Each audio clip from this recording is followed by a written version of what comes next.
Nosotros estamos ahorita por esta plataforma de Zoom y por Facebook Live, y hoy tenemos la novena conferencia de este ciclo que llamamos Primatología en Casa, y hoy tenemos el honor de tener pues a uno de los primatólogos más reconocidos y pues que más ha trabajado con monos del Nuevo Mundo, que es Eduardo Fernández Duque. Yo creo que la mayoría de ustedes lo conocen, y los que no pues deben saber que ha sido una persona muy influyente en la primatología del Nuevo Mundo, con un proyecto.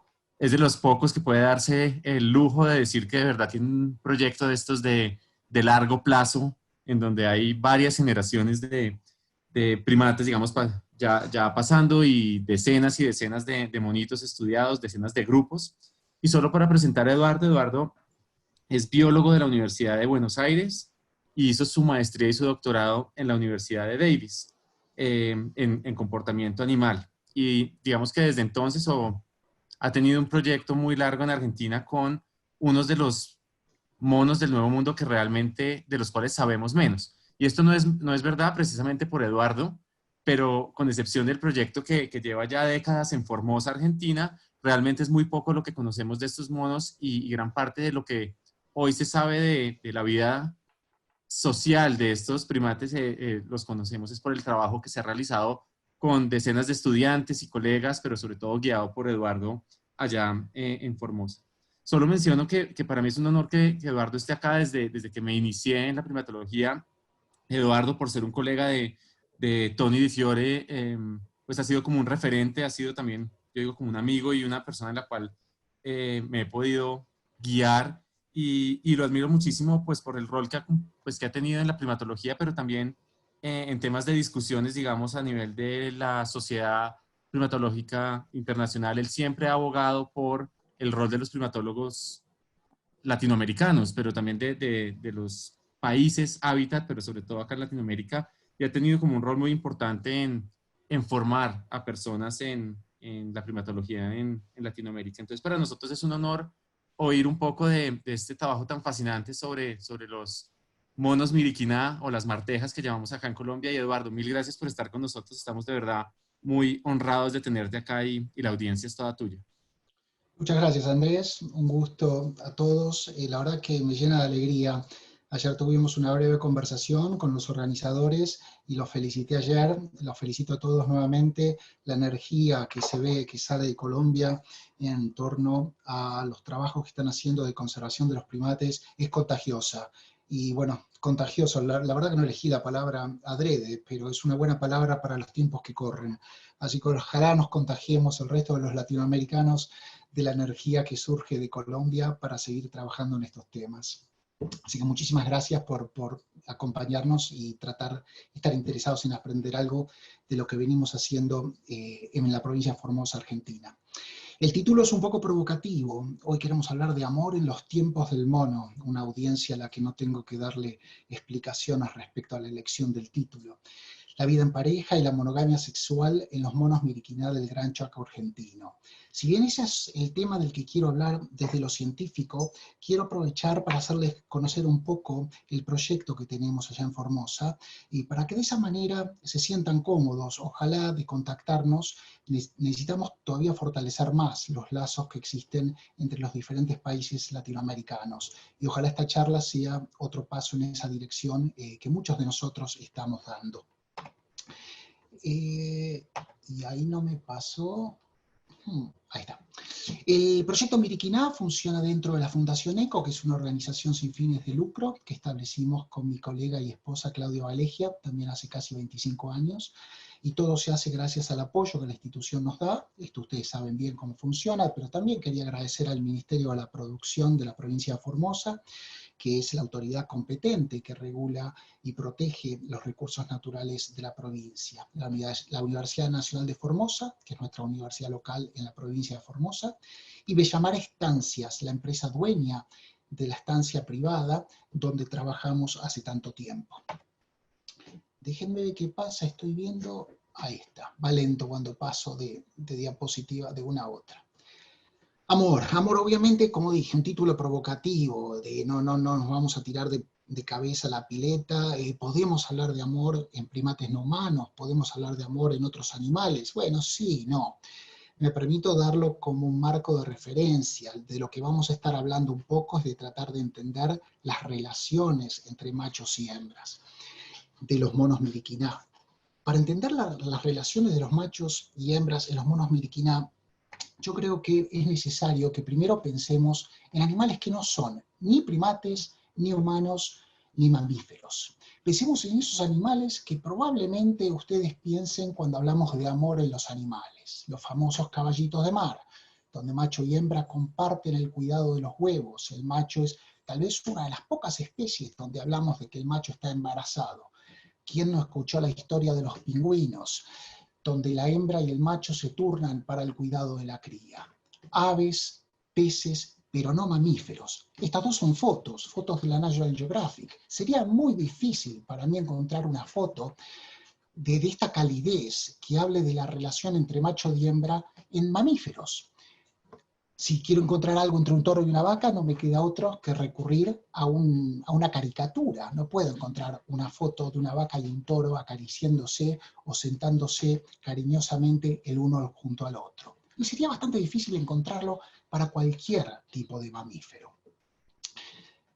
¿Por qué es eso? Bueno, para eso tenemos que hablar un poquito de algo que va a ser fundamental para el resto de la charla. Entender algo de la biología reproductiva de los humanos, de los primates, de los monos, de los mamíferos. Entonces acá vamos a tratar de ver si podemos sumarlos al diálogo que estamos teniendo y vamos a ver quién puede adivinar cuál es el número récord de hijos e hijas en humanos. Sebastián me dijo que pueden contribuir sus ideas con el chat y nos vamos a permitir unos segundos para ver qué tipo de respuestas tenemos de la audiencia. ¿Cuál es el número máximo de hijos o hijas que algún ser humano puede haber tenido? ¿Una mujer o un hombre? Ahí vemos que están entrando. Démosle unos segundos más a ver qué sugerencias tenemos. Bueno, nos dicen que 40, 30, 48, Ana Rivera dice 50, Iván Soto dice 90, 65 una mujer, 20. 65 una mujer. Bueno, muchos, estoy mirando el chateo yo también, muchos no nos aclaran si son mujeres u hombres. Supongamos que fuera mujer, y los números que ustedes están dando estarían bastante cerca de lo que aparentemente ha sido el récord para una mujer.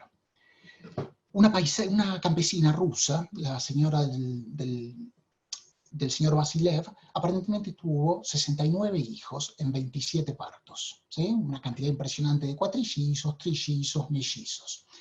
Ahora, si yo les pido que ahora volvamos a hacer rápidamente el ejercicio de sugerir la cantidad máxima de hijos que un hombre ha tenido. Abramos el chat de nuevo y díganme con qué se animan ahora. Alguien ya tira 200, ya pasamos a las 3 cifras, más de 100 dice otro, 60, más de 500 se anima parto. De todas las sugerencias ya nos pasamos de los dígitos a los 3 dígitos. Entonces, aunque lo hayan pensado así, eso ya está reflejando alguna idea que ustedes tienen de la biología reproductiva de los humanos para mujeres y hombres. Supuestamente, y también el récord lo tiene quien fuera emperador de Marruecos, el sultán Ismail, que supuestamente habría producido 880 hijos o hijas. No importan los números, si son 880, 900 o 500. Pero lo que surgió muy claro de este diálogo es que ustedes inmediatamente pudieron conectar con que es mucho más fácil imaginar una enorme cantidad de hijos, una mayor cantidad de hijos para un hombre que para una mujer.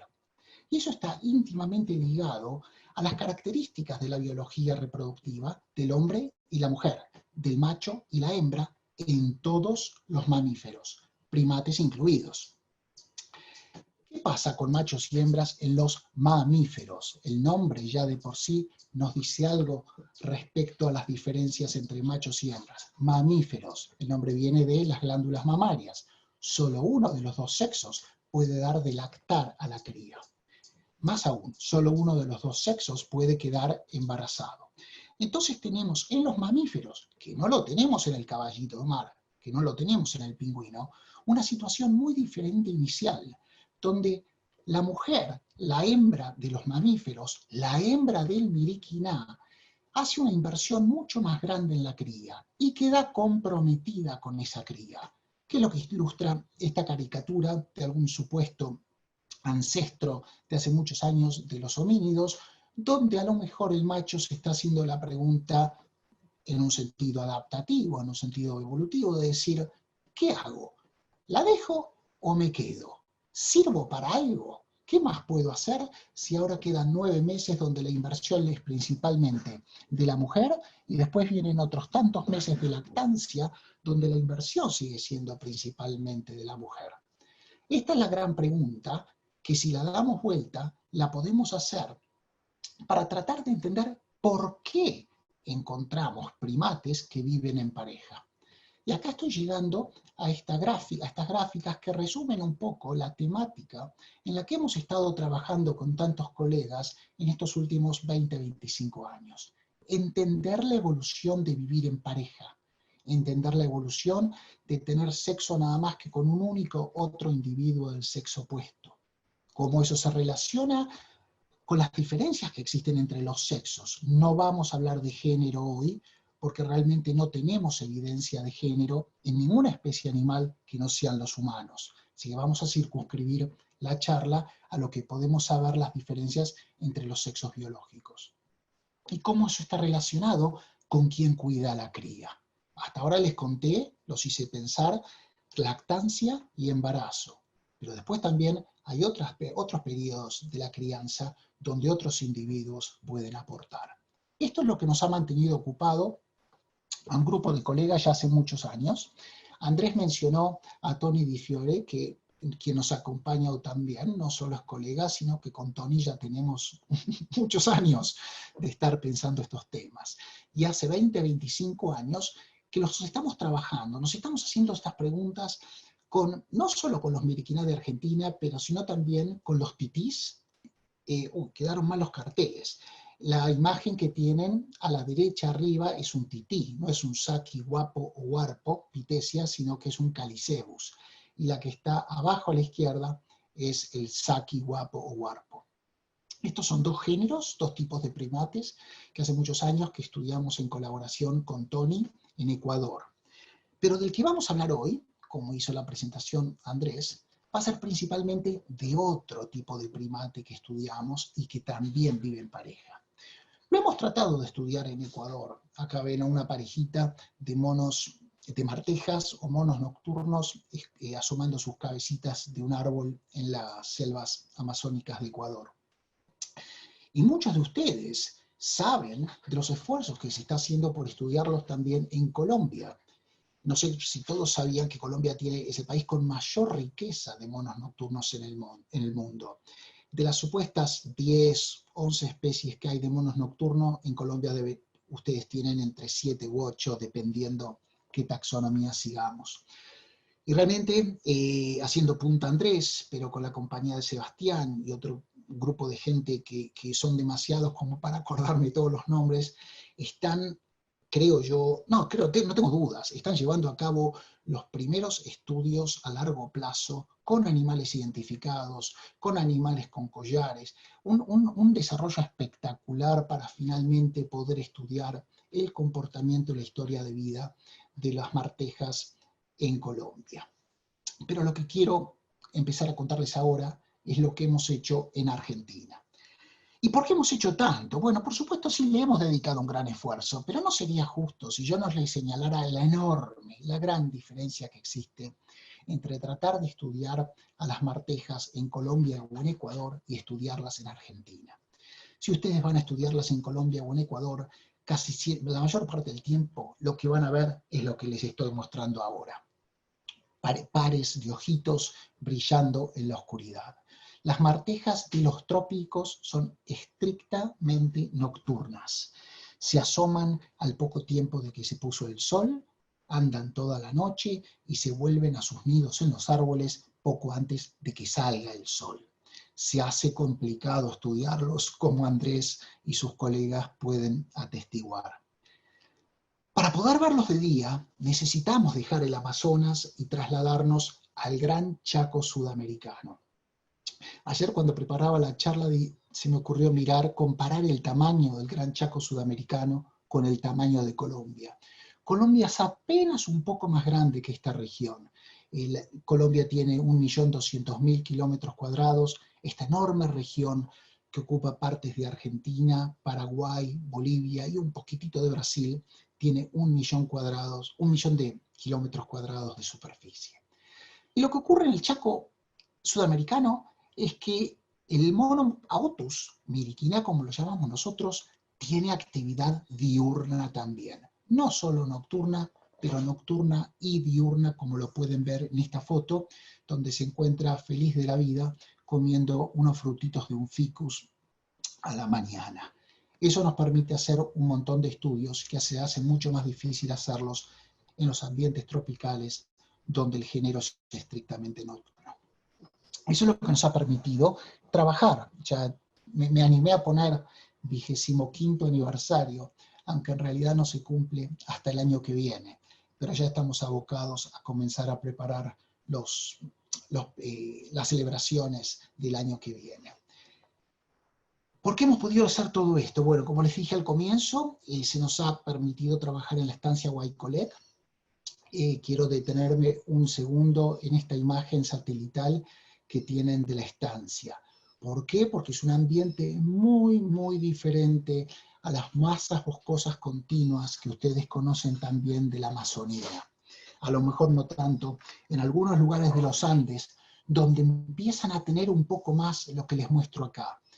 En verde más oscuro, la selva en galería que crece bordeando ese hilo que se ve que es el riacho. Y después en un verde más clarito, pastizales. Pero por suerte para nosotros, a diferencia de la situación que tenemos en tantos lugares de los países tropicales, estos pastizales no son productos de la deforestación. Este es un paisaje de mosaico natural, donde se mezclan las selvas con los pastizales, los estados. Los monomilquina, por supuesto, habitan en estas selvas, y ahí les estoy mostrando una grilla de aproximadamente unas 100 hectáreas, donde hemos hecho la mayor cantidad del trabajo de la que les voy a contar ahora. Bueno, en realidad dije el trabajo que hemos hecho, y a medida que pasan los años, uno siente cada vez más que tiene que decir que han hecho. Cada vez más uno se dedica a gestionar la administración, los permisos, los fondos, y entonces tenemos gente como Rotundo, que trabaja conmigo hace 20 años, o Alba García de la Chica, una doctoranda de la Universidad de Barcelona, que son los que realmente hacen punta día tras día en el campo, en Formosa, mientras uno, en mi caso, por ejemplo, paso la mayor parte del año académico en los Estados Unidos. Muchísimos estudiantes, pasantes, sería una alegría enterarme que algunos de ellos están escuchando la conferencia, incluyendo a muchos colombianos. Pensé en incorporar el nombre de algunos de ellos. Me olvidé mencionar, antes había una hermosa acuarela de la cara de una marteja pintada por Carolina Urbina Malo. Con toda esa gente hemos podido, debo decirlo así, la verdad nos llena de orgullo, se ha trabajado muchísimo, y el proyecto ya está en la 4ª generación de individuos, ya estamos estudiando los bisnietos de los animales que comenzamos a estudiar allá en el 96. Juntamos datos demográficos de unos 30 grupos, de comportamiento de unos 10, ustedes saben que es mucho más difícil juntar datos comportamentales, los animales tienen que estar habituados, y de historia de vida ya llevamos datos juntados de más de 200 individuos, con un total de unas 40.000 horas de contacto con los monos, que se traduce, ayer estaba actualizando estos números, imagínense durante 25 años, todos los días del año, tener 4 horas de contacto con los animales. Ese es el tipo de esfuerzo que hemos tenido y que ha sido posible gracias al trabajo de toda la gente que mencioné antes. ¿Qué hemos logrado? Bueno, volvamos al tema del amor. ¿Qué hemos logrado entender de las relaciones de pareja macho y hembra en los monomilquiná como una ventana a entender algo respecto a las bases biológicas del amor, a las bases biológicas de las relaciones afiliativas en humanos? Ustedes ven el título, sí, ven el título ahí, ¿no? Sí. Bueno, algunas de las cosas que aprendimos que son características de las especies que viven en pareja, se las voy a resumir ahora. Primero, es muy interesante que muchísimas especies de primates y de mamíferos que viven en pareja y que se reproducen monógamamente, hay muy pocas diferencias entre machos y hembras. Esto está ilustrado de manera graciosa con las fotos de los machos y hembras pintadas con bigotes y con moñitos, pero los datos inequívocos son los que muestro en el gráfico de la izquierda, donde pueden ver que el peso corporal de los machos a la izquierda y el peso corporal de las hembras a la derecha es prácticamente el mismo. Y no es nada que el peso, es el tamaño. Hasta la apariencia de los genitales es relativamente similar, con hay una reducción, los penes son relativamente chicos, entonces se hace difícil a veces diferenciar a la distancia, cuando el animal está en un árbol, el pene del clítoris o los vagina de hembra, los testículos del macho. Esto es típico de muchas especies que viven en parejas. Debido a esto era importantísimo diferenciar. ¿Cómo vamos a estudiar relaciones de macho y hembra si no podemos darnos cuenta quién es el macho y quién es la hembra? Cierto lo que decía Andrés, fue recién en la Argentina, con los estudios que hemos hecho nosotros, los que se llevaron a cabo primeros estudios de cualquier especie de marteja con individuos identificados, donde sabemos que al que estamos mirando es el macho o la hembra. Para esto capturamos a los animales, les ponemos collares como los que están en la foto del ángulo superior derecho que nos permite seguirlos, y aparte del collar a veces también les ponemos alguna otra marca que nos permite reconocerlos. Muchos de ustedes están familiarizados con esto, pero una vez que uno libera al animal con un collar del cuello, entonces con la antena puede detectar una señal que el collar emite. Si tiene un poco de suerte lo puede encontrar con el uso de binoculares y reconocer al animal que uno ha tomado nota que es el animal que tiene, en este caso, un transmisor rojo con una banda amarilla. Esto es lo que nos ha permitido seguir a los animales. Debo destacar que el grupo de Andrés es el primer grupo que está haciendo esto con martejas tropicales. Y la información que están obteniendo es sencillamente alucinante y única en el mundo. Poder seguirlos así nos permitió entender cómo usan el espacio. Y lo que hemos aprendido es que cada grupo de Miriquina más o menos es dueño, por eso a veces hablamos de que tiene un territorio, de unas 6 hectáreas. Este diagrama que les muestro está mostrando las áreas de acción o territorios de unos 18 grupos de monos Miriquina. Vamos a volver a esto, así que quiero, tomen nota. Tenemos una representación gráfica de cómo usan el espacio. En el centro de la imagen tienen, por ejemplo, el grupo E500 y los territorios de promedio 6 hectáreas de tamaño. ¿Qué quiere decir territorio? Que mal cada grupo tiene un área sobre la que tiene un uso bastante exclusivo, pero se superponen esas áreas con otros grupos, principalmente en las periferias. Lo otro que confirmamos, estas cosas se sospechaban, ya había, por supuesto, había estudios, los primeros estudios fueron de Patricia Wright allá por los 80, también había estudios de Moynihan, se suponía, había información preliminar indicando que los animales eran territoriales, indicando que los machos cuidaban muchísimo a la cría, lo que les estoy mostrando en esta foto, donde pueden ver a un macho transportando una cría de aproximadamente 2 meses de edad. El macho hace casi todo, más allá de lactar. Después de la primera semana de vida, la cría es transportada por el macho el 90% del tiempo. El macho comparte comida con la cría, el macho juega con la cría, el macho sale corriendo a ayudar a la cría si no sabe cómo cruzar de un árbol a otro. Realmente, cuando hablamos de los miriquiná, las martejas en Colombia, cuando hablamos de los monos titís, ustedes pueden pensar en estos monos como los caballitos de mar del grupo de primates. El rol que tienen los machos en el cuidado de las crías no es comparable con lo que ven en ninguna otra especie de primate. La tercera la tercera información central para entender la historia natural de la especie es haber encontrado que sin lugar a dudas, desde Panamá hasta Argentina, en todo lugar donde la gente ha visto alguna vez un grupo de martejas, siempre se encuentran en grupos pequeños. Lo que pudimos hacer en Argentina es confirmar que esos grupos pequeños siempre tienen nada más que un macho reproductor, hembra reproductora y una cantidad de individuos jóvenes. Tomen nota también que no digo sus hijos, volveremos a esto. Un macho que se reproduce, una hembra que se reproduce y una cantidad de individuos jóvenes.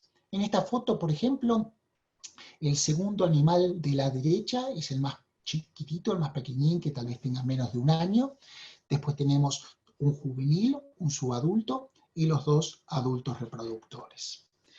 Y ese macho y esa hembra solo copulan, solo se reproducen el uno con el otro. Ahora, ¿por qué? Entonces llegamos a la cuestión central, a la pregunta central. ¿Por qué tenemos vida en pareja en los Miriquina? Si volvemos al tema de la lactancia, si volvemos al tema del embarazo, si volvemos a esa caricatura del macho ancestral homínido reflexionando, ¿para qué me voy a quedar? ¿Por qué encontramos que en algunas especies de primates, machos, en vez de irse y maximizar su éxito reproductivo, quedan en una relación de pareja con una reproducción monógama con una única hembra?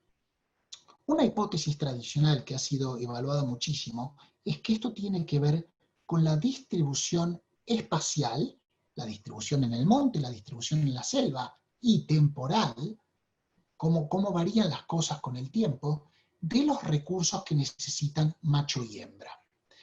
El argumento es que si la distribución de esos recursos es de una manera tal que no puede haber más de una hembra junta, entonces tal vez al macho se le hace difícil defender el acceso a más de una hembra. Yo siempre caricaturizo esto cuando lo hablo en Argentina, es como si nos permitiéramos imaginar el juego de pensar que un hombre quiere tener una mujer en cada provincia.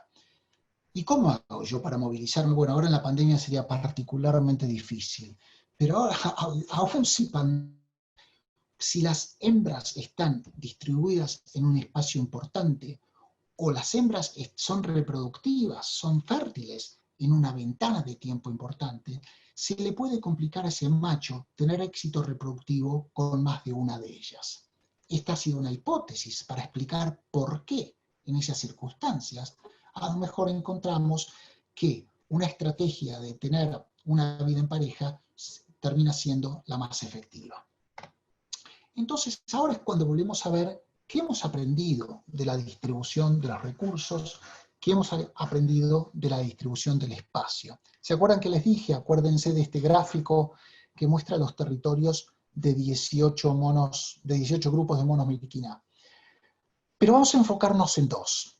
Yo les dije que en promedio estas áreas de acción, o territorios, como las llamamos, suelen tener más o menos 6 hectáreas. Ilustrado acá con dos territorios del grupo D500 y el grupo E500.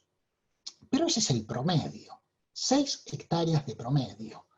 La realidad es que si prestamos atención a la variación en el tamaño, encontramos que al mirar 18 territorios, los territorios varían entre 4 y 11 hectáreas. Entonces acá estoy ilustrando en verde dos territorios que son claramente más grandes que los que les había señalado en rojo. El territorio de cola corta creo recordar que anda en unas 10 hectáreas. El de IJ500 creo que es uno de los más grandes, también 10 u 11 hectáreas. O sea que no tenemos, puede ser que las hembras estén distribuidas por algo que tenga que ver los recursos, pero si en cada uno de estos 4 grupos que yo les muestro solo tenemos un macho y solo tenemos una hembra, y eso es lo que tenemos, los machos de los territorios indicados con los círculos verdes claramente se están moviendo mucho más que los machos indicados en los territorios con los círculos rojos. Entonces uno se podría preguntar, ¿pero cómo es la cosa? Si el macho del grupo IJ500, el círculo verde que está hacia abajo de la pantalla, puede proteger, puede monitorear a esa hembra en toda esa superficie. ¿Por qué no ocurre que a veces un macho como ese agarra y monitorea los dos territorios señalados con rojo? ¿Por qué no encontramos un macho A que tiene tanta capacidad de movimiento como el macho B, pero ahora, en vez de monitorear una hembra, monitorea dos? Porque yo les dije que había una hembra en D500 y había otra hembra en E500. Eso no ocurre. Entonces los machos tienen la capacidad de moverse sobre áreas que a veces tienen no una hembra, pero dos. Sin embargo, no lo hacen. Entonces acá viene la pregunta que uno se puede hacer. ¿Por qué no invade la población una estrategia reproductiva de los machos que busque la poliginia? ¿Por qué no encontramos machos que desarrollan o que evolucionan una estrategia de tratar de monitorear dos hembras en vez de una, con lo cual duplicarían su éxito reproductivo? Para eso lo que tenemos que hacer es considerar otro importantísimo hallazgo del proyecto durante todos estos años. Haber confirmado sin lugar a dudas que por lo menos en Argentina la sociedad de los monos miriquina no está organizada nada más que en torno a grupos sociales de un macho y una hembra. Nosotros en la población que estudiamos tenemos por lo menos entre un 20 y un 25%, un cuarto de los adultos reproductores no están en grupos, se encuentran flotando, son solitarios que andan solos, moviéndose entre los diferentes territorios. ¿Y qué imaginan que pueden estar haciendo estos solitarios, que suelen ser adultos jóvenes, que recién han dejado los grupos donde nacieron? Están buscando con quién reproducirse. Han dejado la casa de mamá y papá, han salido a buscar pareja. Y para hacerlo, se mueven entre estos territorios y con mucha frecuencia desafían, pelean con adultos de su mismo sexo que tienen control sobre un grupo. Y lo que muchas veces ocurre es que estos flotadores reemplazan al individuo del mismo sexo en un grupo. En esta diapositiva les estoy mostrando que en un periodo de 10 años, entre el 2001 y el 2011, nosotros documentamos 27 reemplazos de hembras. Esto es fascinante, no es nada más que los machos solteros van y se pelean con los machos en pareja. Los machos y las hembras solteras también son flotadoras, van a ir, se van a pelear con una hembra en pareja y van a tratar de sacarle el lugar. ¿Cómo hacen esto? Con mucha violencia. Se pelean, se muerden, se arrancan pedazos de oreja, se caen de los árboles y se fracturan las piernas. En algunos casos hemos llegado a ver que se matan el uno al otro. Hay un costo muy importante, hay una competencia muy importante entre el macho flotador y el macho residente, entre la hembra flotadora y la hembra residente. Entonces hay un costo importante para el animal que es expulsado, porque muchas veces después de ser expulsado muere. Pero también hay un costo importante para la pareja, como lo muestro en esta segunda gráfica. Lo que nosotros, que aquellas parejas que logran, a través de una acción coordinada, defender su territorio y mantenerse como pareja, producen un 25% de crías más que aquellos individuos que no logran mantener la misma pareja. El gráfico les está mostrando en el eje X los datos para individuos que solo han tenido una pareja en su vida, o para individuos que han tenido dos o más parejas. Y en el eje Y, la cantidad de crías producidas por década.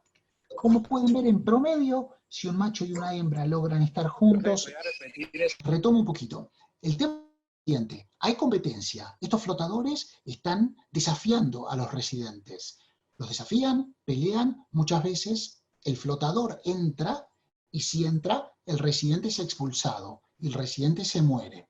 Aquellos que logran tener una pareja que mantienen estable, tienen una tasa reproductiva más alta.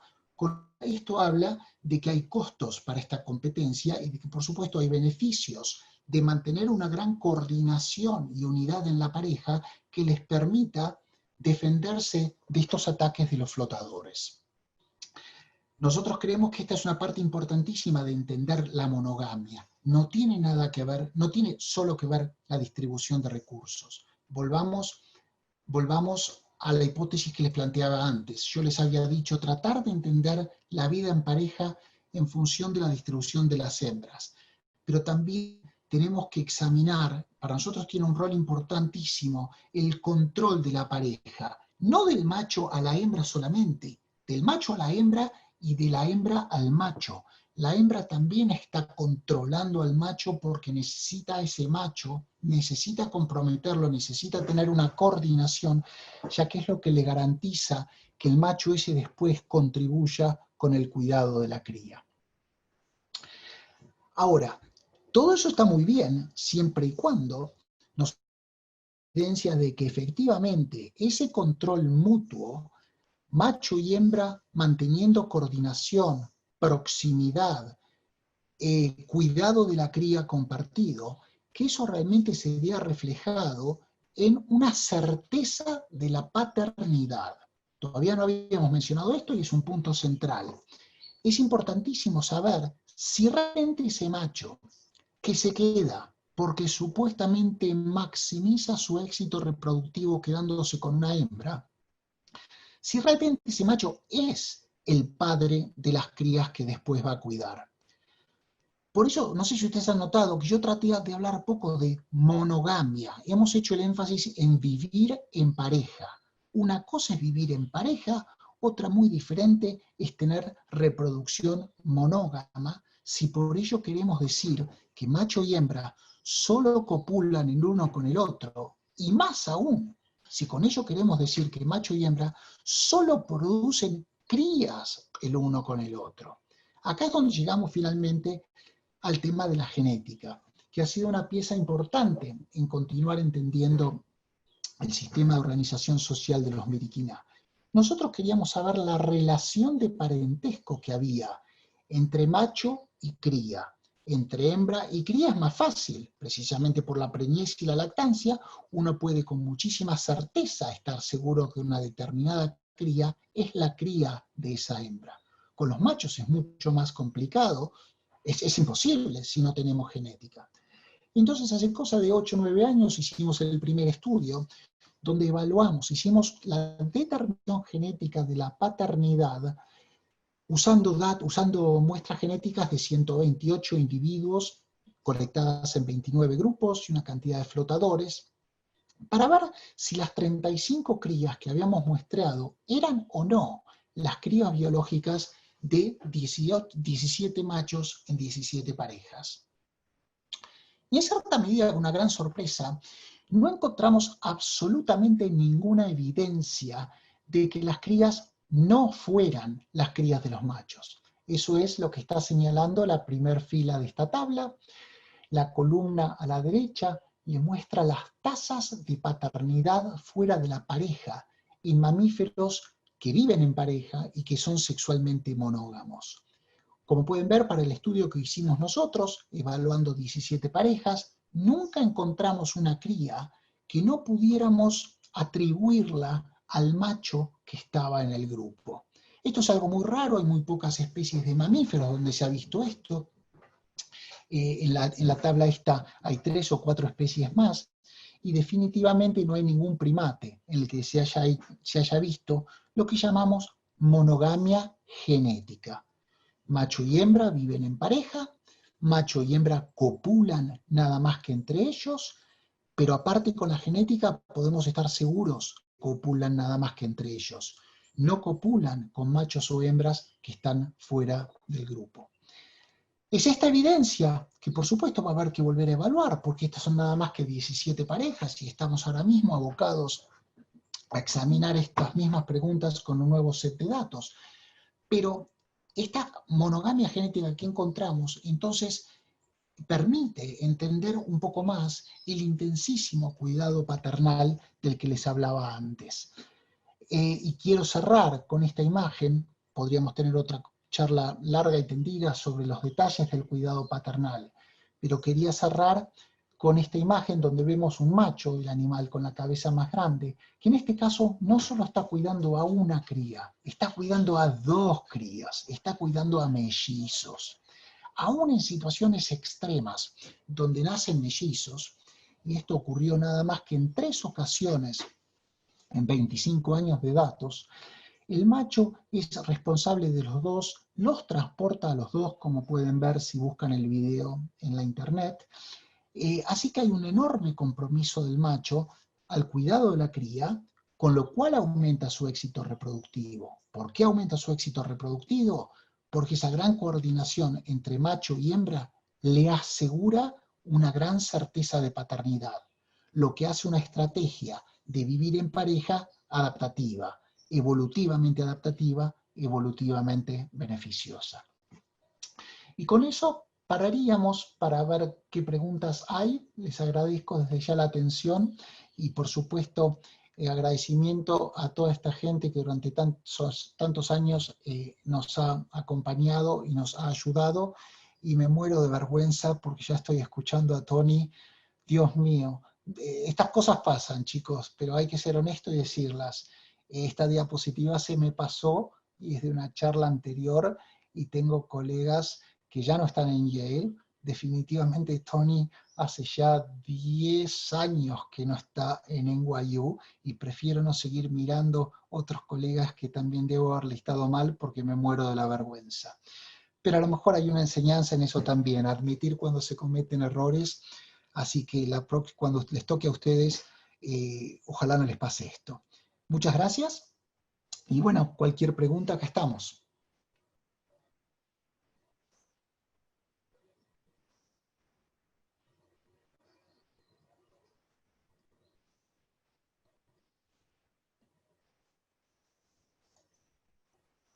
Hola Eduardo, estaba activando el micrófono. Sí, Hay un par de preguntitas. dale. Yo tengo también un par. Primero que todo, gracias por la charla. Fuera de broma, es interesantísimo ver estos proyectos a largo plazo como el tipo de preguntas que pueden abordar, y yo creo que el trabajo que nos has mostrado es lindísimo.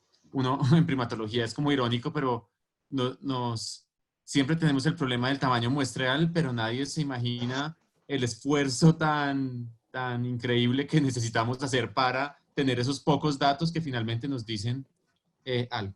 Entonces, hay varias preguntas. Ven, yo busco las primeras y después yo quería hacerte un par. Espérame que cuando uno no domina la tecnología, le Mientras cuesta. buscas eso, un comentario muy breve respecto al tamaño muestral.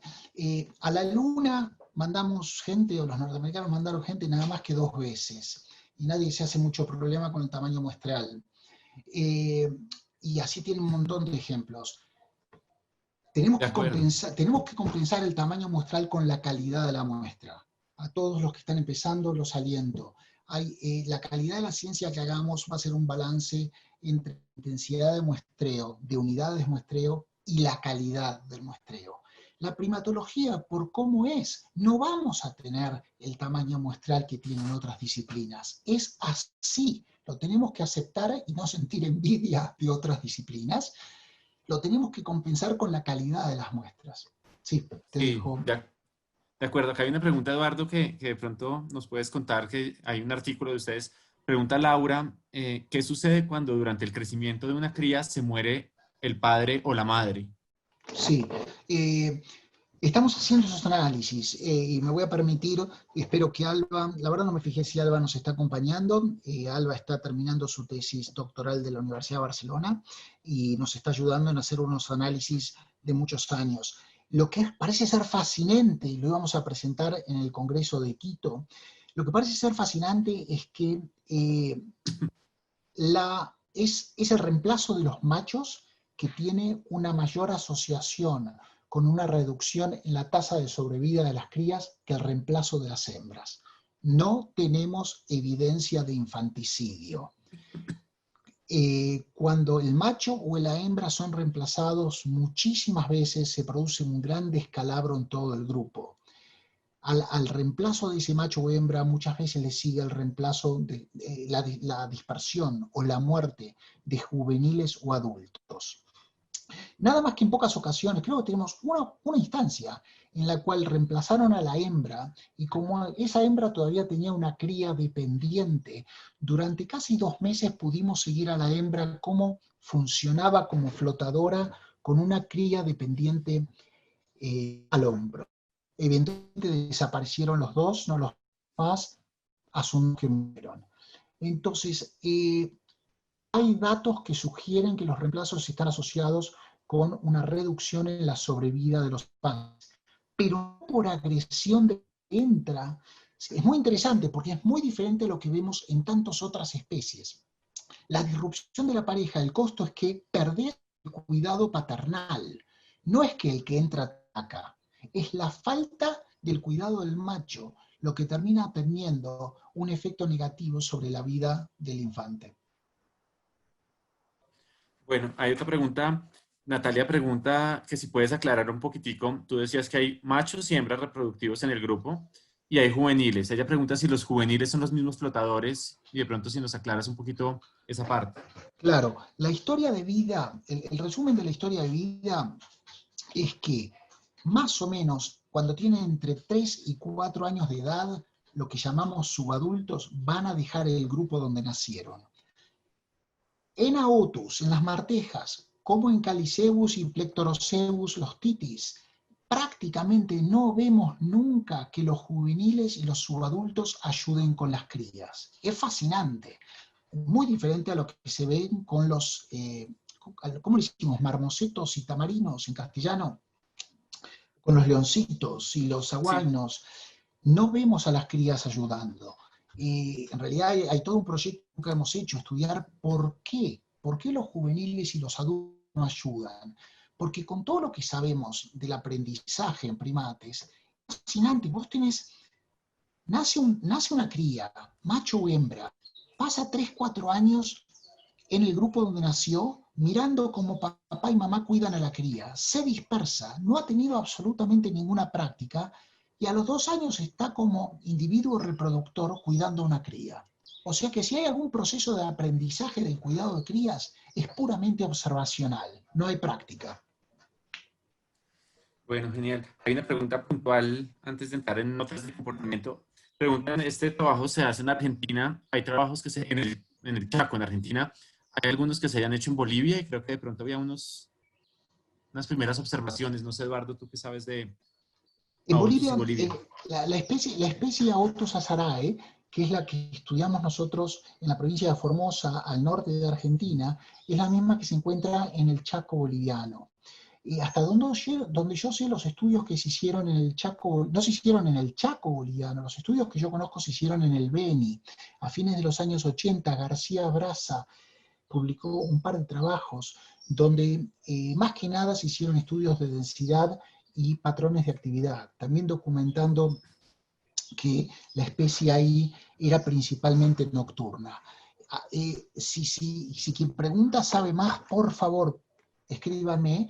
Nosotros sentimos que hay un gran vacío de conocimiento en el Chaco boliviano. Es un vacío fascinante, habría que llenarlo, porque tiene que ser en algún lugar entre la Amazonía boliviana y el Chaco argentino paraguayo, donde se produce esta transición entre un animal que es estrictamente nocturno a uno que es catemeral. Pero la verdad no tengo conocimiento de estudios de comportamiento de martejas o miriquiná en Bolivia, más Perfecto, allá de esos Daniel. estudios de los 80. Daniel, entonces ahí está el mensaje para que te contactes con Eduardo. Daniel es de Bolivia y de pronto hay una posibilidad de Sí, plantear un proyecto fascinante ahí. necesitamos gente, estuve en contacto, sí, escribime Daniel, he estado en contacto con la gente, con Damián, ay, se me escapan los nombres, con Jesús Martínez, con la gente que sabe un poquito más de Caía y el Chaco boliviano, para ver qué está pasando ahí. Eduardo, hay una pregunta interesante en términos de la composición de las parejas y paternidad y todo esto. ¿Hay datos genéticos ya que ustedes hayan trabajado? Es lo que contaba al final, o sea, tenemos datos genéticos de paternidad para 35 diadas, para 35 parejas padre padre-infante, o sea, los 35 veces en los que evaluamos la relación de parentesco entre la cría y el macho presente en el grupo en el momento que la cría tiene que haber sido concebida, nunca pudimos descartar a ese macho como padre. Hablo con tanto cuidado porque, como probablemente muchos de ustedes sepan, la paternidad nunca se confirma. Acá volvemos al tema de la calidad de la información y ser cautos con nuestras conclusiones. La paternidad no se confirma, lo que se puede hacer es descartar o confirmar que un individuo no puede ser el padre. Nosotros nunca pudimos descartar que el macho que estaba en el grupo cuando la cría fue concebida no puede haber sido el padre, y por una cantidad de análisis que tiene que ver con cuáles son todos los otros machos, hay una altísima probabilidad que haya sido el padre. Eduardo, también hay una pregunta. ¿Hay algún tipo de estacionalidad en las peleas entre individuos flotantes y las parejas, digamos? Sí, sí hay una gran estacionalidad. La estacionalidad en el Chaco es mucho más marcada de lo que ustedes están acostumbrados, la estacionalidad de temperatura, por ejemplo. Nosotros estamos a 25 grados sur, entonces es un ambiente muy estacional. Las crías nacen, el 90% de las crías nacen 2 meses, octubre, noviembre, con lo cual nosotros sabemos que la preñez de los miriquiná en el campo está más o menos entre 125, entre 4 y 4 meses y medio. O sea que es realmente entre mayo y junio que los animales están copulando y compitiendo. Y no hay un patrón claro, pero nos da la impresión que los reemplazos y las peleas son más frecuentes en abril, mayo, junio, que coincidiría con el periodo en el cual las hembras pueden quedar preñadas, porque el resto del tiempo están o preñadas o lactando. Sí, varias preguntas coinciden con lo que nos mostrabas de cuántas crías tienen las parejas que son más estables y las que cambian de pareja. Y preguntan cada cuánto tienen crías los miriquinás. En promedio, los animales tienen cría el 75% de los años en los que están como reproductores. En general, producen crías todos los años, solo producen una cría, salvo contadísimos casos de mellizos. Cuando hacemos un análisis poblacional, lo que vemos es que los grupos tienen más o menos, el 75% de los grupos más o menos tiene crías cada año.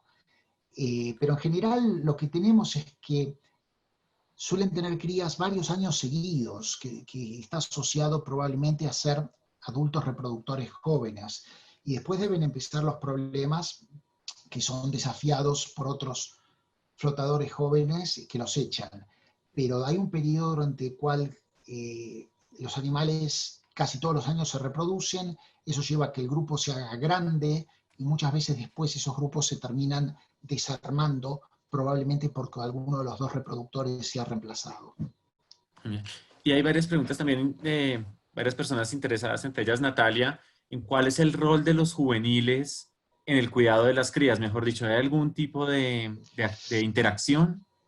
Juegan muchísimo, pero nada, es contadísimo. Hubo un caso, es un trabajo que publicamos en el 2008, que documentamos en detalle el reemplazo de un macho. La cría había nacido hace poquito, la cría tenía 1 mes, el macho, que era el padre biológico, es reemplazado a través de interacciones agresivas, entra un macho nuevo, y durante ese primer mes, mes y medio, donde normalmente el macho transportaría la cría, como este era un macho nuevo, no lo hizo. Y ahí vimos un poco de cuidado por parte de una hermana, ya medio grandecita, tenía 3 o 4 años. Pero no hay participación activa de los juveniles. Todo eso amerita ser estudiado, no lo hemos hecho. ¿Por qué? O sea, uno imaginaría que lo mejor que le puede pasar a esos juveniles y subadultos es canalizar toda la energía a crecer en sí mismos, una estrategia muy egoísta, porque no hay activa participación en el cuidado de los hermanos, en absoluto.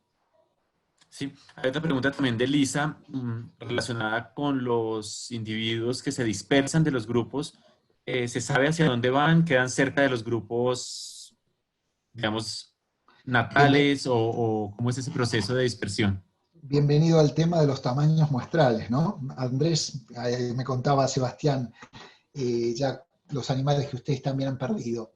Es impresionante cómo empezás con un montón. Nosotros tenemos casi más de 300 nacimientos registrados, pero de los 300 animales creo que tenemos datos de a lo mejor 60 animales que se dispersaron. Y de los 50 o 60 animales tal vez tengamos datos de 10 o 15 que sabemos dónde terminaron.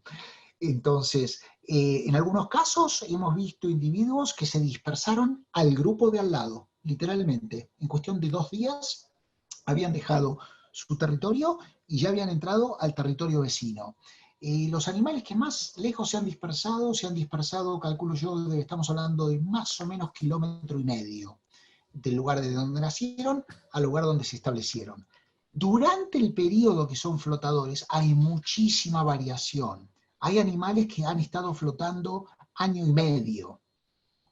Hay animales que durante el periodo que están de flotadores se han movido en un área de casi 60 hectáreas. Y hay otros que no, hay otros que a lo mejor se limitan a moverse en unas pocas hectáreas. Es difícil, no hemos encontrado diferencias marcadas en qué tan lejos se dispersan machos y hembras. Es apresurado tratar de presentar un resumen de promedios de esto. Así como nos sentimos muy bien diciendo cuál es el año promedio de un territorio, qué tan lejos se van, cuáles son las distancias máximas, es difícil. Perdemos muchísimos animales, lo que nos habla de que claramente se están yendo fuera del área que monitoreamos regularmente o fuera del área para la cual los collares tienen señal. En algún caso hemos seguido un solitario prácticamente 3,5 kilómetros del lugar donde se dispersó y después no lo vimos más. Increíble. Y sobre esa pregunta, ¿has registrado algunos casos como de endogamia, de pronto de reproducción entre papá, hija, mamá, hijo, algo de ese Bueno, estilo? fácil, gracias. Mira, estamos trabajando en esas cosas. Tenemos anécdotas, 2 casos, sí, hay casos interesantes. Uno de un hermano, un macho joven que se dispersó y cuando fue al grupo al que quería entrar, la hembra reproductora era su hermana 1 año mayor. Y ahí entró el hermano, o sea, el hermano entra como reproductor y al poco tiempo la hermana se va. Entonces yo no sé si hubo mecanismos que les permitieron detectarse el uno al otro y decir, bueno, los dos acá no podemos estar. Y se quedó el hermano, se fue la hermana. Después tenemos algo que estamos escribiendo ahora como una anécdota muy interesante. Se dispersó un animal, un macho joven de 4 años, se va del grupo, cuando todavía su mamá y su papá estaban en el grupo. El periodo de irse es muy variable, hay animales que se van y no vuelven, hay animales que van y cada tanto vuelven a su grupo. Y este animal se fue y durante 2 o 3 meses no volvió. En ese periodo que se fue, su mamá fue reemplazada. O sea que su papá biológico ahora tenía una nueva pareja. Este mono joven, Enrique, de unos 4 años, eventualmente vuelve al grupo, ya un adulto joven, con todas las monas tratando de pareja, y se encuentra que su mamá ya no estaba y que su papá tenía una nueva pareja. Y Enrique no tiene la mejor idea de tratar de interactuar de una manera demasiado afiliativa con la nueva pareja de papá. Y tengo los detalles muy presentes porque estamos trabajando en esto ahora mismo con Alba. Y bueno, hubo grandes peleas entre el padre y el hijo, y eventualmente el hijo dejó el grupo, porque el padre no toleró, obviamente. El padre compitió con el hijo por acceso a esta nueva hembra que no era la madre del hijo. O sea que ahí habla también de un reconocimiento de que no era la madre. La tercera anécdota que me hizo fascinante, había una subadulta ya de 4 años en un todavía. La dardeamos para capturarla. Y apenas la dardeamos, nos tiene anestesia, la hembra se queda dormida. Poco tiempo de quedarse dormida, su padre biológico se acerca, la empieza a examinar olfativamente, a olerla y la monta a la hembra dormida. Que para mí, como estudioso del comportamiento animal, me pareció un experimento que hemos generado fascinante de entender la importancia de los mecanismos de prevención de la endogamia, que a veces son comportamentales, a veces son hormonales. Nunca hemos visto que los padres traten de copular con los hijos ya en edad reproductiva. Esta hija anestesiada dejaba de prestarle al padre los mecanismos comportamentales.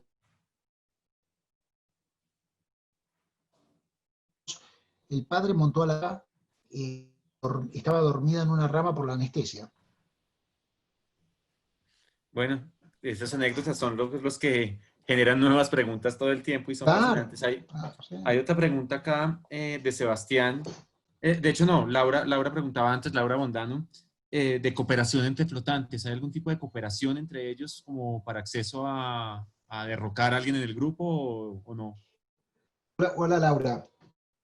Andrés, rápidamente, a veces no con disculpas si con algunos nos conocemos y no dije hola. Ojalá, por favor, no duden en comunicarse si quieren charlar más. Laura, más parecido que tenemos, también nos he preguntado, ¿por qué no hay parejas? Encontramos parejas temporarias. De repente vos estás en la selva y tenemos muchas por muchas digo, por lo menos debemos tener 20 instancias de encontrar parejitas. Ojo, acá vuelvo a los primeros estudios de AOTUS de los 80, los 70, donde los investigadores no podían saber el sexo. El error es pensar que porque veo dos monos, y corríjame si me equivoco, fácilmente cometemos el error de asumir que estamos mirando un macho y una hembra, y no tenemos idea. Entonces, por lo menos 20 veces en estos 20 años hemos visto parejas de dos individuos que andan juntos en un territorio, pero no son duraderas. Esas parejas después un día vamos y ya no están más y nunca más volvemos a ver dos individuos. Nunca hemos visto dos individuos desafiando a un grupo. Siempre son individuos solos. De hecho, nunca hemos visto ni aún solos. Es infrecuente que los dos adultos sean reemplazados en un plazo relativamente corto. No sé por qué no se da eso. Bueno, interesante. Y hay una pregunta de Sebastián Ramírez y otra de Ana Rivera. Ana trabajó con AOTUS acá en cuanto a agresión. La primera es un poquito como el rol de la agresión en la relación de la pareja, mejor dicho, qué tan frecuente es. Y la pregunta de Ana es la agresión entre grupos. Mejor dicho, tú mencionaste que las peleas con los flotantes son muy fuertes como por ese, pero cuando los grupos se encuentran en los territorios, en los bordes de los territorios, también pelean las parejas entre sí. Bueno, acá es donde también yo creo que tenemos mucho para aprender. Asumo que la mayoría de nosotros somos biólogos de campo, pero creo que es una fuente de información invalorable la que tenemos de que haya habido tantos estudios de AOTUS en cautiverio, que todavía tengamos tantas colonias de AOTUS en cautiverio. Si estamos de acuerdo o no con esas colonias es otro tema, pero están. Yo he tratado de aprovechar y colaboro con gente que estudia AOTUS en cautiverio. La evidencia de cautiverio también es inequívoca que los animales son extremadamente agresivos. Vos no podés poner dos machos adultos o dos hembras adultas en una misma jaula porque los animales se matan el uno al otro. Nosotros no tenemos evidencia de agresión dentro de la pareja. No, la verdad no me viene a la memoria que haya evidencia de agresión dentro de la pareja. No tenemos evidencia de que las parejas terminen por causas intrínsecas a la pareja. Hasta nosotros lo que hemos podido documentar es que las parejas terminan su relación por estos flotadores, por algo que viene fuera de la pareja. Respecto a la agresión entre grupos, yo creo que eso es realmente la gran ventana que hemos abierto con nuestro trabajo. Lo hablamos muchísimo con Tony Di Fiore por el tema de las otras especies con las que también estamos trabajando, los Calicebus, los Pitecia. Yo no me la creo que no haya muchos más flotadores en un montón de especies. Lo que pasa es que es dificilísimo detectarlos, es dificilísimo encontrarlos. La agresión es con los flotadores. Con los otros grupos, las interacciones están muy ritualizadas. Cuando dos grupos se encuentran, hay muchísimas vocalizaciones, hay despliegues, la piloerección, los animales se ponen como cosas parecidas a las que hacen los caliceus, donde arquean el cuerpo, donde se les pone erecto el pelo, y hasta hay un movimiento de la cola, y tienen un par de vocalizaciones que son muy, muy características de encuentros entre grupos. Pero no vemos contacto físico, no vemos peleas, son despliegues, que en cierta medida es lo que se espera en una situación de vecinos. Vos con el vecino pusiste un cerco que divide las dos propiedades y marcás los límites, no te estás peleando a diario. Las peleas, la agresión es con los flotadores, que sí, que es muy, muy agresiva, como les decía. Tenemos muchos datos de animales que están lastimados y animales que se mueren producto de estas peleas, pero no entre grupos. Por eso para mí no podemos entender el vivir en pareja, no podemos entender bien nada de la biología de los autus si no incorporamos a este 25% de adultos que están flotando. Y mi pregunta es, ¿no tendremos que hacer eso también para un montón de otras especies? A nosotros nos llevó 5 o 6 años convencernos que había flotadores. Y fue recién cuando tuvimos collares que pudimos empezar a verlos regularmente. Todavía hoy, si vamos al monte y no sabemos, no los ves, porque los animales son mucho más temerosos, mucho más ariscos. No te cruzás con flotadores como te cruzás con grupos. Genial. Hay un par de preguntitas más, Eduardo. Una de ellas, muy puntual. ¿Tú crees que de pronto la etapa de flotadores la hace Sebastián Bustamante, que también ha trabajado con Abotus en zonas urbanas? ¿Tú crees que los flotadores tienen una tasa de mortalidad? Mejor dicho, ¿hay un riesgo asociado o lo intuyes, un riesgo asociado a ser un individuo solitario, un flotador? Sí, totalmente. Yo creo, la idea sobre la que estoy trabajando ya hace unos años es ver si hay suficiente información para argumentar, y esto es hipotético, pero ¿qué pasa o sea, tiro la idea, ¿qué pasa si hay realmente diferentes trayectorias, donde hay animales que desde el vamos tienen una condición genética o social o un desarrollo que les va a permitir pasar por una etapa de flotadores y reproducirse, y hay animales que nunca se van a reproducir? Nosotros, en las especies que viven en pareja, la mortalidad infantil suele ser muy baja, comparativamente hablando. Nosotros tenemos una mortalidad infantil que es menor al 10%, eso es muy, muy bajo. Realmente la pérdida, la etapa de la vida donde los animales mueren es después que se dispersan, entre que se dispersan y aquellos pocos que entran a grupos reproductores. Si no hay duda que esa es la etapa en la que los animales más mueren. Lo, lo que va en contra de la hipótesis de que uno pudiera postular que ser un flotador es una estrategia reproductiva alternativa es que no encontramos cópula fuera de la pareja. Entonces, si nosotros no encontramos evidencia genética que la reproducción no es nada más que monógama, entonces no tengo evidencia para argumentar que ser flotador es una estrategia reproductiva. ¿Se entiende? Sí, claro. Ahora, lo que no sabemos es que lo que nos interesa muchísimo entender, porque volviendo un poco al tema del amor y las relaciones de pareja, lo que sería fascinante entender es cuáles son las condiciones, las personalidades que llevan a que ciertos animales puedan conseguir pareja, puedan entrar a un grupo, puedan formar una pareja y puedan mantenerla por 8, 9, 10 años. Que hay algo en la genética de los animales que los predispone más o menos. Estoy hablando de cosas para las que seguramente no tendremos respuesta, por lo menos en mi vida. Eduardo, un par de preguntitas más y una es de Iván Darío Soto Hola, Iván. y pregunta Simu, que es chévere, tanta gente conocida. Eh, Pregunta sobre los juveniles, dado que no ayudan, o sea, ¿qué es lo que les permite permanecer en los grupos? Mejor dicho, ¿por qué permanecen en el grupo o por qué se les permite permanecer hasta cierto momento? Claro. Margaret Corley, que hizo el doctorado en la Universidad de Pensilvania y ahora está como postdoctorada en Yale con nosotros, Corley, y ha publicado sobre eso. Su tesis ya estudió la dispersión de los autos.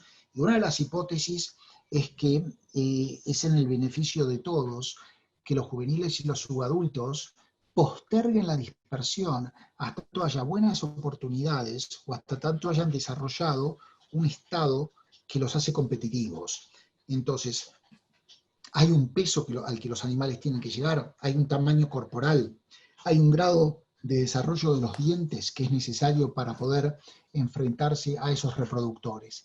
Entonces, la hipótesis sería, porque no vemos mucha agresión, eso fue hay un trabajo que publicamos con Maggie en el American Journal hace 4 años sobre qué lleva al animal a dispersarse, si es algo que madura sexualmente, si hay agresión de parte de los padres. Vemos mucha más agresión de los padres a las crías, subadultos y juveniles, que de ellos a los padres. Pero no es algo que sea muy obvio y que sea diagnóstico del momento en el que se van, que haya un aumento en la agresión de los padres hacia las crías. Es una mezcla de cosas, los animales alcanzan la madurez reproductiva y yo creo que, ¿se acuerdan que les decía? La dispersión es un proceso gradual.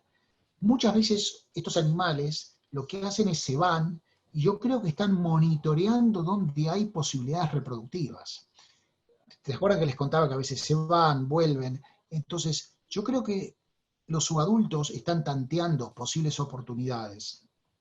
¿Y por qué no se van antes? Debe de un poco de las oportunidades que haya y el desarrollo del animal, que el animal esté en condiciones de salir a competir. ¿Y por qué no los echan? Probablemente porque adaptativamente sea mejor tener hijos que terminen de crecer, o sea, es una cuestión de inversión parental. Que a lo mejor sea mejor que terminen de crecer bien, que puedan competir y que puedan después reproducirse, que echarlos, y a lo mejor es un desperdicio de ese éxito reproductivo que tuviste vos, o sea, vos querés que a tu hijo le vaya bien.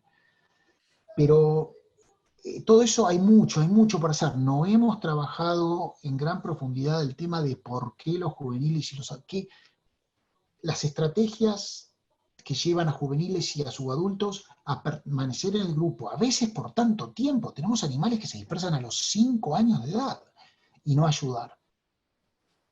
Genial. Ahí, nos escribe Néstor Algas. Él comenta que en 3 oportunidades ha visto confrontación entre 2 grupos de Otus Myconax y en todas ha habido como un intercambio de vocalizaciones, pero no como una escalada de las agresiones. ¿Tú ves eso también allá en...? Claro, no vemos contacto físico, es exactamente lo que describe Néstor. Hola Néstor.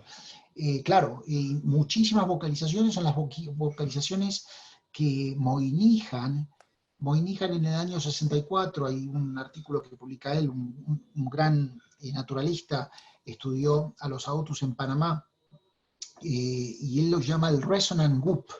Suena para nosotros en castellano, imagínense una turbina de viento, no sé Néstor si esa es la vocalización, empieza. Eso es típico de encuentros entre grupos, no con flotadores, y un despliegue visual. Sí, me encantaría charlar más con vos, Néstor, de qué características tiene eso, pero es lo mismo que vemos nosotros, no vemos peleas físicas. Los animales no se muerden, los animales no se caen al piso cuando pelean con el grupo vecino. Lo hacen cuando hay flotadores. Bueno, ya más personalmente, si tuvieras, Eduardo, hoy la lámpara de Aladino con un deseo para responder una cosa un interrogante, algo que quieras saber de los monos Miriquina, ¿qué sería ese comodín? ¿Cómo te jugarías esa carta? No tendría que ver tanto con el comportamiento social, no tendría que ver tanto, o sea, si fuera dejo de lado el vivir en pareja y el cuidado paternal, porque hay otras especies que también lo tienen y querría entender la historia de la evolución de la nocturnalidad de este único género que tiene hábitos nocturnos en las Américas. Me encantaría saber eso y creo, Andrés, como venimos hablando y ojalá podamos hacerlo, que ahí es donde tenemos un proyecto panamericano total. Sin duda. Porque porque el tema de entender los patrones de actividad de AOTUS de Panamá, Argentina, con alguien que estudia en Bolivia sería fascinante. Como padre de 3 hijos, creo que ahí los estudios comparativos de los calicebus y los AOTUS, o plectrocebus, los titis y los AOTUS, ahí sí lo que me gustaría entender es la evolución del cuidado paternal, porque no tengo dudas que es mucho, mucho más destacable el tema del cuidado paternal que el vivir en pareja. Hay un montón de mamíferos que viven en pareja, hay un montón de primates, hay muchos primates que viven en pareja. No hay nada remotamente parecido a lo que vemos en AOTUS y calicebos respecto al cuidado paternal. En las colonias en cautiverio, hay una colonia en cautiverio de calicebus en California, cuando nace una cría y la cría no está bien, y vienen los veterinarios y se la tienen que llevar al hospital, llevan al padre, no llevan a la madre. O sea, cuando la cría es chiquitita, el veterinario se lleva al hospital a la cría con el padre. No hay mamífero en el que tengamos algo remotamente parecido a eso. Y entender esa evolución en Calicebus y en AOTUS, entender la base de ese cuidado paternal, sería fascinante. Listo, Eduardo. Hay una preguntita más por Facebook Live, pero yo antes de eso quería solo mencionar, varias personas preguntan más cómo se puede hacer para trabajar con ustedes allá.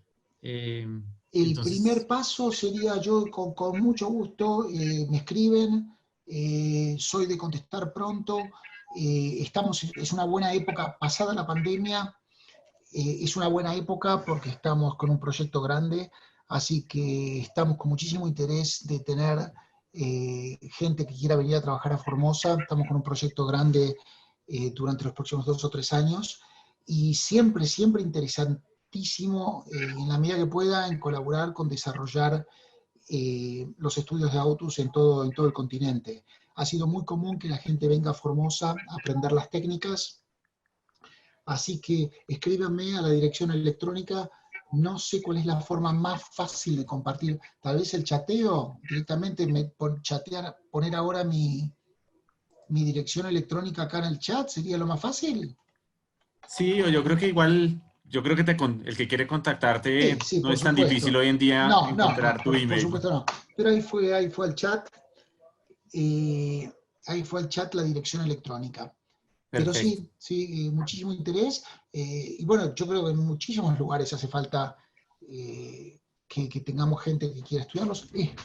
Yo admiro al grupo de Andrés que está estudiando los de noche. Yo los estudié de noche los primeros 2 años y es durísimo, así que la verdad admiro muchísimo a la gente que hace eso. Con tecnologías vamos a aprender muchísimo, como están haciendo ustedes. Genial. Y Catalina, entonces te va a hacer una preguntita más que hay de Facebook Live y vamos cerrando la sesión que ha sido fascinante, Eduardo. Catalina, te escucho. Hola Eduardo. Eduardo, pues hubo varias preguntas en Facebook, pero pues ya se fueron contestando a medida que hablaban aquí todos ustedes. Pero sí quedó una que nos hacen y dice que si los resultados de todo este trabajo, ¿qué datos nos pueden explicar en relación con los humanos? Está bien, es una pregunta muy válida. En realidad, a quien la haya hecho, en realidad el que falló fui yo, porque si arrancamos con eso, hubiera sido interesante, importante cerrar con esa conexión. Mirá, las implicancias de entender la biología de las relaciones afiliativas para los humanos son inequívocas. Eh, no voy a ir directamente a relacionarlo con los AOTUS, porque no es la forma en la que funciona la ciencia. Hoy por hoy, la gente lee respecto al autismo y lee respecto a los muchísimos tratamientos que se están tratando de hacer, algunos de terapia cognitiva, otros de psicoanálisis, otros hormonales, para ayudar a gente que se ubica en diferentes grados del espectro del autismo. El autismo es una condición psicosocial donde la gente tiene dificultades para establecer relaciones afiliativas, para establecer conexión emocional, conexión con otros individuos. Las bases biológicas de todo lo que estamos haciendo hoy en términos de autismo fueron desarrolladas con un modelo animal como es el bowl. ¿Cómo le decimos a los bowls en castellano? Alguno ayúdeme. Son estos ratoncitos, no son ratoncitos, son topos. ¿Como topos? Son topos.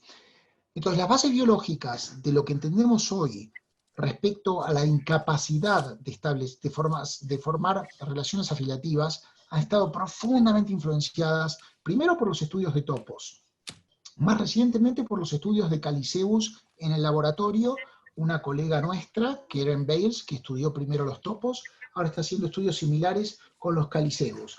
¿Por qué? Porque son dos caras de la misma moneda.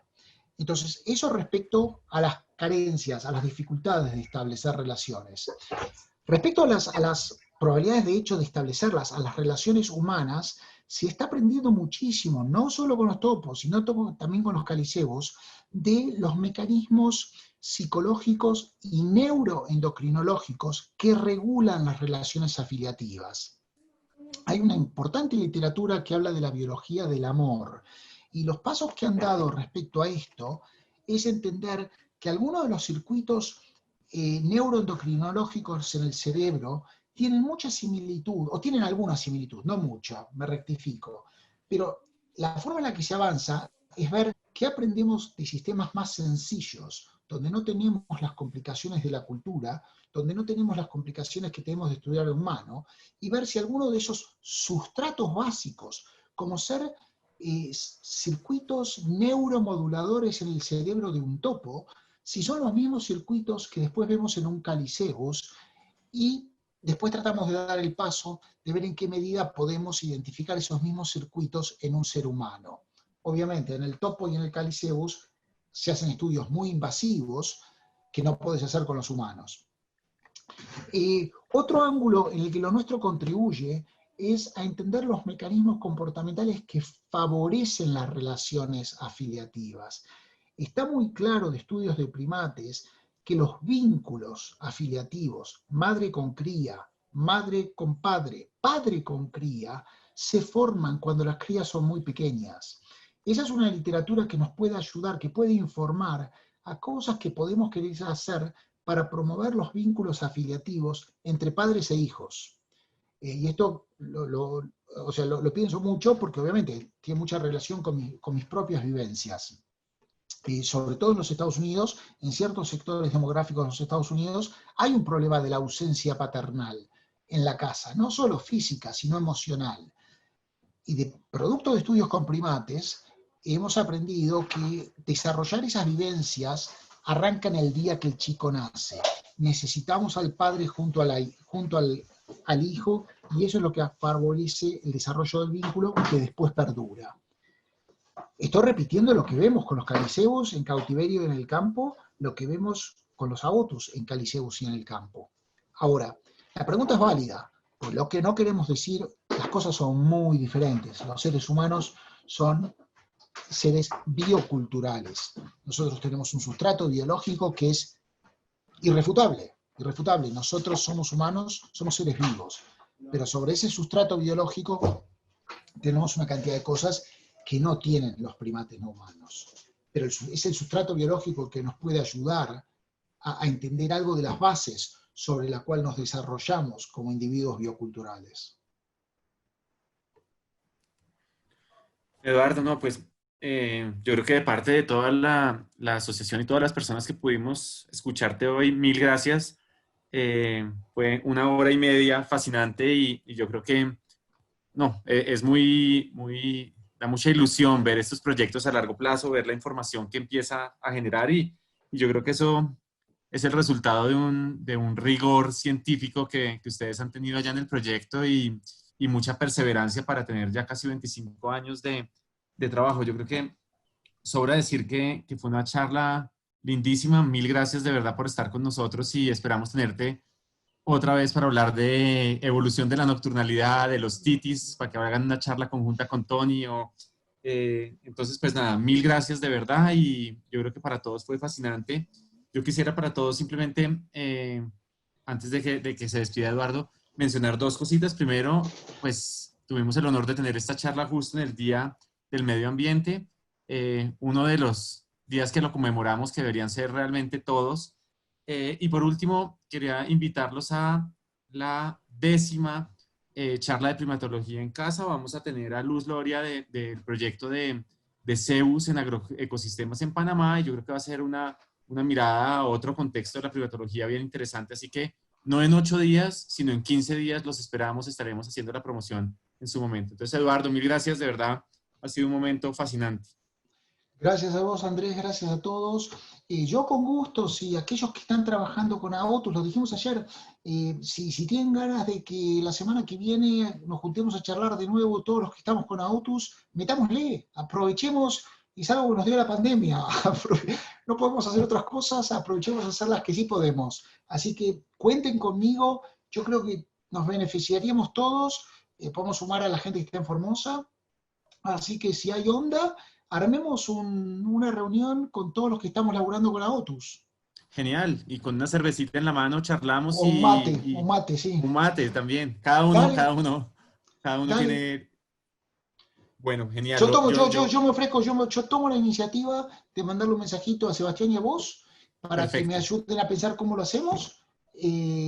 Pero yo seguro, yo desde mi Zoom fácilmente creo que puedo recibir 20, 30 personas, vemos cómo lo hacemos, pero metámosle, dale, sería muy Perfecto, bueno. hagámoslo, sin duda. Dale, Bueno, Eduardo, bueno, pues muchas a gracias. todos, Feliz muchísimas noche y a gracias. todos, mil gracias. Gracias a todos. Chao. Chao.